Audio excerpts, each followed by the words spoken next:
이사야 20장 1절부터 3절입니다. 아수르의 사르곤 왕이 다스닷을 아스돗으로 보내매 그가 와서 아스돗을 쳐서 취하던 해니라.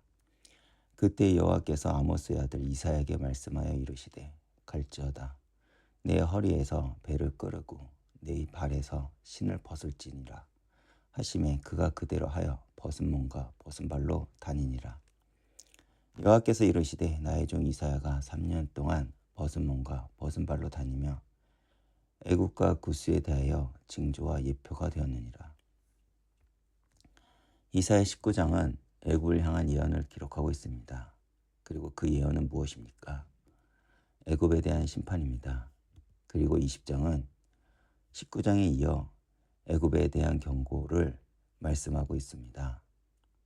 그런데 유다는 자신들을 향해 칼을 뽑고 있는 아수르를 피하기 위해 애굽에 손을 벌리려고 했습니다.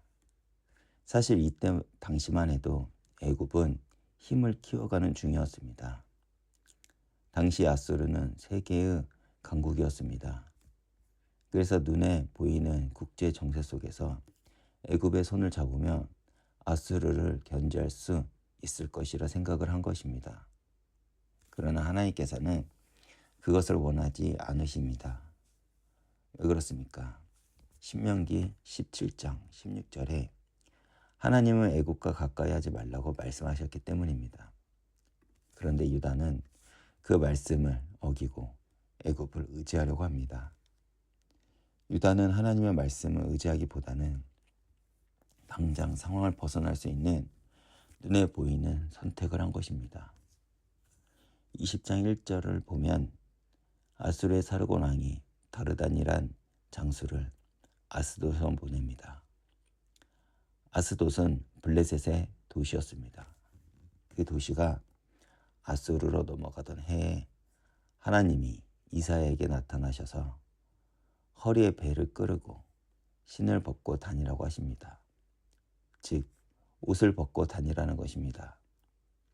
이사야는 그렇게 3년이라는 시간을 벗은 몸으로 다닌 것입니다. 이사야는 3년간 옷을 벗고 다니면서 엄청난 수치를 경험했을 것입니다. 사람들은 그런 이사야를 보면서 이상하다고 미쳤다고 생각을 했을 것입니다. 그리고 그 모습을 본 사람들은 놀리거나 의아해하면서 도대체 왜 벗고 다니냐고 물어봤을 것입니다. 그렇게 물어오는 사람들을 향한 이사야의 대답은 무엇입니까? 지금 나의 모습이 바로 애굽과 구스에 대한 하나님의 징조이며 예표라는 것입니다. 지금 힘이 커지고 유다에 또 힘을 빌리려고 하는 애굽과 구스가 지금 벗고 다니는 이사야의 모습과 같이 될 것이라는 선포였습니다. 지금은 애굽과 구스가 기세등등하지만 결국 아수르 왕에게 패해서 그들 모두가 이렇게 벌거벗은 모습으로 포로로 끌려갈 것을 자신의 삶으로 예언하고 있는 것입니다. 그렇다면 하나님은 이사야의 행동을 통해 유다에게 주는 메시지는 무엇입니까? 바로 눈에 보이는 것을 의지하지 말고 하나님을 의지하라는 것입니다. 그리고 이 내용이 이사야서 전체에 걸쳐서 이야기하고 있습니다. 목적과 이유는 다르지만 우리를 위해 벌거벗은 인물이 있습니다. 바로 예수님이십니다. 예수님도 벌거벗겨 사람들에게 조롱과 채찍질을 받으시고 십자가에 달리셨습니다. 유대인들에게 나무에 달려 죽는 것은 저주의 상징인 것처럼 십자가에 달리는 것은 수치와 부끄러움, 비참함을 보여주는 것이었습니다. 물론 애국과 구스 사람들이 벌거벗었던 것은 그 겉모습만 같을 뿐 원인과 결과는 달랐습니다. 그들은 부끄러움과 수치를 당하고 끌려가고 그들을 의지하는 유다 족속들까지 부끄러움을 당했지만 예수님은 그 앞에 있는 기쁨을 위하여 십자가를 참으시고 부끄러움을 개의치 않으셨습니다. 그리고 계속 죽음에 끌려간 것이 아니라 3일 만에 죽음을 이기시고 부활하셨고 하나님 보좌 우편에 앉으셨습니다. 그리고 그분을 믿음으로 우리는 더 이상 그러한 부끄러움을 당하지 않고 우리를 온전하게 하십니다. 우리가 인생을 살다 보면 필요한 것이 많습니다. 그리고 당시에 유다처럼 눈에 보이는 힘을 쫓을 때가 너무도 많습니다. 그러나 이것은 세상의 기준으로 보면 당연한 이치입니다. 그러나 우리는 전혀 다른 기준으로 살아가는 존재가 되었습니다. 그것이 무엇입니까? 바로 하나님의 자녀가 되었다는 것입니다. 더 이상 세상과 사망의 법이 우리를 지배하지 못하는 존재가 되었다는 것입니다. 그런데 여전히 우리는 이전의 것에 미련함이 남아 있습니다. 그래서 우리는 지금도 세상의 법을 쫓을 때가 많습니다. 그런데 하나님은 우리에게 예수를 보내주심으로 이제는 세상의 법이 아닌 생명의 법, 예수를 바라보라고 하십니다. 그렇다고 지금 우리가 가지고 있는 것을 당장 버릴 수도 없고 그럴 필요도 없습니다. 하나님의 사람들도 하나님을 알지 못하는 사람들처럼 이 땅을 살기 위해 필요한 것들이 있습니다. 그것은 탐욕스러운 것도 아니고 믿음이 없는 것도 아닙니다.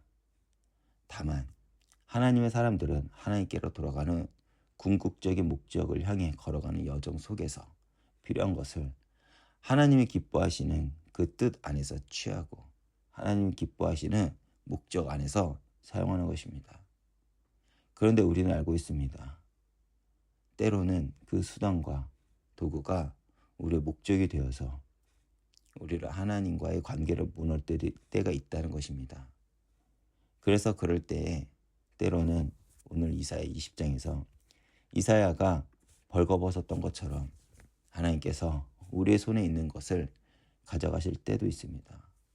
그러한 과정을 통해 하나님께서는 우리가 정말 붙잡아야 할 것은 애굽도 아니고 우스도 아니고 오직 하나님뿐임을 깨닫게 하십니다. 하나님은 우리의 필요로 하십니다. 우리가 하나님을 붙잡고 나아갈 때 하나님은 반드시 응답하실 것입니다. 오늘도 하나님과 동행하는 삶 가운데 궁극적 목적을 향해 나아가는 삶에 필요한 도구에 집착하고 그것을 왕으로 삼는 것이 아니라 예수님께서 우리를 위하여 모든 것을 참으시고 내려놓으시고 십자가의 길, 그 좁고 좁은 길이지만 또 많은 사람들이 가려고 하지 않는 길이지만 영광의 길이었던 그 길을 걸어가신 것처럼 우리도 우리에게 주신 것들을 사람을 담아 나누고 흘려보내는 그러한 삶이 되시길 기도하겠습니다.